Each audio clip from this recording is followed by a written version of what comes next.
Hello friends, welcome back to sal street channel. இன்றைக்கி நம்ம சேனலில் சக்கரவள்ளி கிழங்கு பற்றி பார்க்க போகிறோம். அதுக்கு 2 medium size potato, 2 sweet potato நல்லா வேக வச்சு மசிச்சு எடுத்து வச்சுக்கோங்க. நல்லா மேஷ் பண்ணி விட்டுருங்க.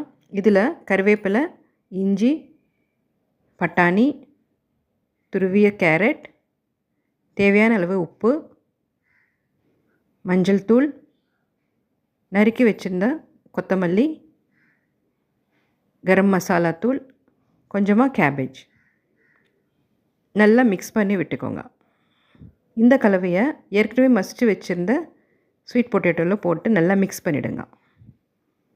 கட்லெட் ஷேப்பில் தட்டிட்டு கோதுமை தண்ணியில் டிப் பண்ணி பிரெட் க்ரம்ஸால் கோட் பண்ணிவிடுங்க. 2 தேக்கரண்டி எண்ணெயில் ஷாலோ ஃப்ரை பண்ணிங்கன்னா சுவையான ஆரோக்கியமான கட்லெட் ரெடி.